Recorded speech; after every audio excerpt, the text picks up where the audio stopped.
Imagina esto. Es 1944, en algún lugar sobre los campos de Francia. Un piloto de reconocimiento alemán surca los cielos, sus ojos escudriñando el terreno. De repente, su corazón se acelera. Abajo, desplegada en toda su gloria, ve una masiva división blindada aliada, columnas de tanques Sherman, piezas de artillería pesada, convoyes de camiones, un ejército entero preparándose para atacar. El piloto informa frenéticamente a su cuartel general. La inteligencia alemana reacciona, moviendo tropas y recursos para contrarrestar esta amenaza inminente. Pero hay algo que no saben, algo imposible. Todo lo que el piloto ha visto es una ilusión. Es un espectáculo teatral montado en medio de la guerra. Acaban de ser engañados por la unidad más creativa, extraña y secreta de la Segunda Guerra Mundial: el Ejército Fantasma. Esta es la historia de cómo un grupo de artistas, diseñadores, ingenieros de sonido y publicistas fue reclutado para librar una guerra de imaginación. Su arsenal no era de acero y pólvora, sino de goma, lienzos, altavoces y ondas de radio. Su misión: engañar al ejército alemán, salvar vidas y convertirse en fantasmas en el campo de batalla. Para entender el origen de esta idea tan audaz, debemos viajar al norte de África, al desierto egipcio en 1942. Antes de la crucial segunda batalla de El Alamein, los británicos se enfrentaban a un dilema. Necesitaban concentrar sus fuerzas para un ataque sorpresa, pero cualquier movimiento de tropas sería detectado por el reconocimiento alemán. La solución llegó de la mano de la magia y el engaño. Bajo la Operación Bertram, magos y diseñadores teatrales crearon un ejército de utilería. Construyeron tanques falsos sobre jeeps, ocultaron los tanques reales bajo cubiertas que parecían camiones y simularon la construcción de un oleoducto falso para desviar la atención. El engaño fue un éxito rotundo. El mariscal Rommel, el zorro del desierto, fue completamente burlado. Esta victoria demostró que el engaño a gran escala no solo era posible, sino que podía ser un arma devastadora. El ejército estadounidense, observando atentamente, tomó nota. Con la invasión de Europa en el horizonte, necesitaban su propia unidad de ilusionistas. Así nació la 23ª Unidad de Tropas Especiales del Cuartel General. Pero, ¿cómo reclutas a un ejército de magos? No buscas soldados tradicionales. En su lugar, el Pentágono hizo algo sin precedentes. Envió reclutadores a escuelas de arte, agencias de publicidad en Madison Avenue, estudios de Hollywood y firmas de arquitectura. Buscaban hombres cuya arma principal fuera la creatividad, tipos que supieran de perspectiva, color, sonido y narrativa. El anuncio de reclutamiento podría haber dicho: se buscan artistas para salvar el mundo, y acudieron en masa. Pintores, ilustradores, actores, ingenieros de sonido, publicistas. Una extraña mezcla de talentos que cambiaría su lienzo por el campo de batalla europeo. Entre ellos, jóvenes que más tarde se convertirían en celebridades, como el diseñador de moda Bill Blass o el aclamado pintor Ellsworth Kelly. Pero en ese momento eran solo soldados en una misión imposible. Este ejército fantasma se dividía en 3 ramas, cada una maestra en un tipo diferente de engaño, como los actos de un gran espectáculo de magia. Primero, el engaño visual, a cargo del 603 Batallón de Ingenieros de Camuflaje. Eran los escenógrafos de la guerra. Su obra magna eran los tanques inflables. Imagina a un pelotón de solo 4 hombres inflando un tanque Sherman de 32 toneladas en cuestión de minutos. Fabricados con tubos de goma y lona, estos tanques eran increíblemente realistas desde el aire o a distancia. Tenían cañones de goma, jeeps falsos, incluso aviones de mentira. Pero no se trataba solo de plantar objetos. Creaban un teatro completo. Usaban bulldozers para dejar huellas de tanques falsas en el barro, como si una división entera hubiera pasado por allí. Colgaban ropa en tendederos cerca de campamentos vacíos para dar una sensación de vida cotidiana. Cada detalle estaba diseñado para construir una narrativa convincente para los espías y pilotos enemigos. Luego venía el engaño sonoro, la especialidad de la compañía de señales 332. Estos eran los ingenieros de sonido de Hollywood, llevados al frente. Su misión era crear el paisaje sonoro de un ejército. Viajaron a Fort Knox para grabar una biblioteca de sonidos de guerra. El chirrido de las orugas de los tanques, el ruido de la construcción de puentes pontones, las voces y órdenes de miles de hombres. Estas grabaciones se prensaron en discos de última generación y se reprodujeron en el frente a través de enormes altavoces montados en camiones capaces de proyectar el sonido a más de 20 kilómetros.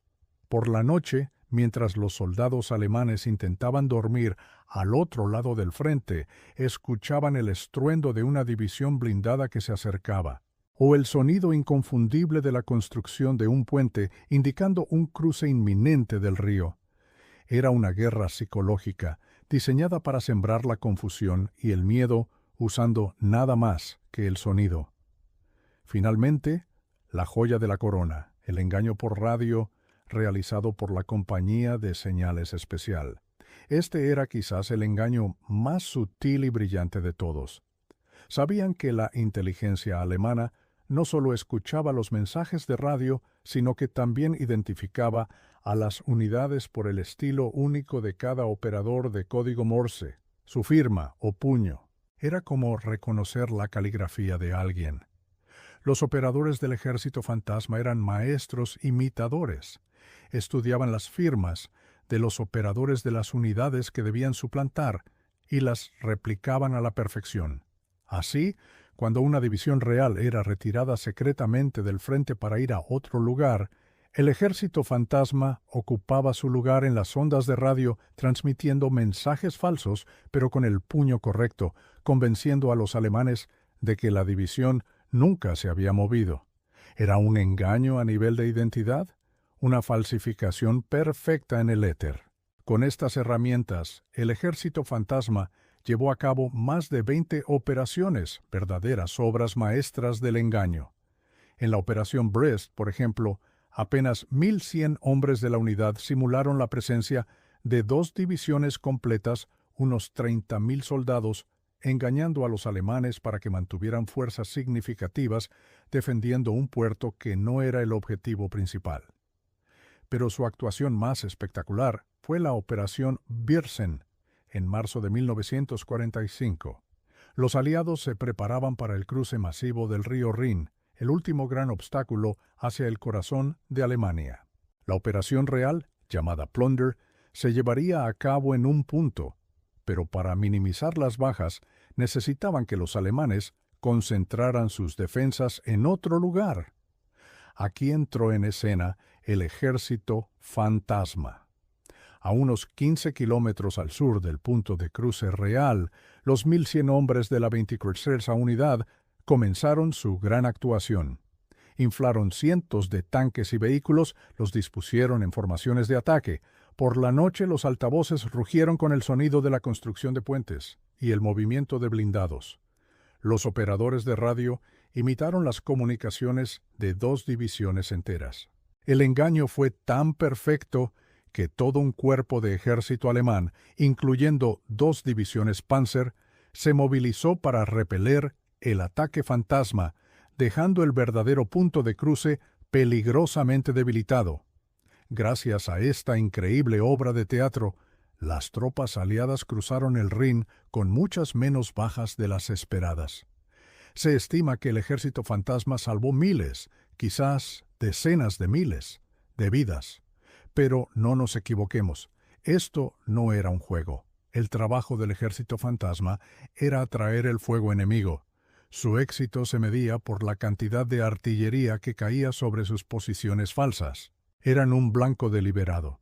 Aunque su misión era engañar, el peligro era muy real. La unidad sufrió bajas, hombres que murieron mientras operaban un altavoz o mantenían la posición en un campamento falso. Eran artistas y creativos, sí, pero también fueron soldados valientes que pusieron sus vidas en riesgo en cada misión. Terminada la guerra, uno esperaría que estos héroes fueran celebrados. Pero ocurrió todo lo contrario.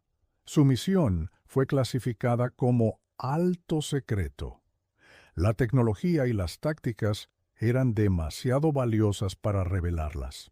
Así que estos hombres volvieron a casa con la orden de no contarle a nadie lo que habían hecho, ni a sus esposas, ni a sus hijos, ni a sus amigos. Durante 50 años guardaron el secreto de sus hazañas.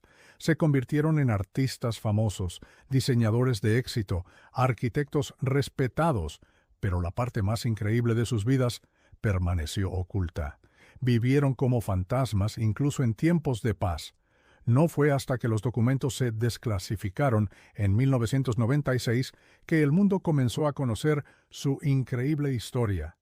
Décadas después, estos veteranos, ya ancianos, por fin pudieron compartir sus relatos. Y finalmente, en 2022, su legado fue reconocido al más alto nivel cuando se les otorgó la Medalla de Oro del Congreso, el máximo honor civil de Estados Unidos. La historia del Ejército Fantasma es una poderosa reflexión sobre la naturaleza de la guerra y el ingenio humano. Nos demuestra que las armas más poderosas no siempre son las que más destruyen. A veces, un tanque inflable, una grabación de sonido o una imitación perfecta en código Morse pueden ser más efectivos que una bomba.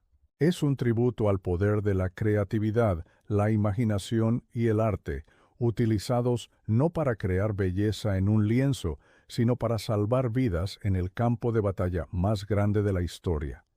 Gracias por acompañarme en este viaje, para descubrir a uno de los secretos mejor guardados de la Segunda Guerra Mundial. Si te ha gustado esta historia, no olvides darle a me gusta, suscribirte al canal y activar la campanita para no perderte futuros documentales. Hasta la próxima.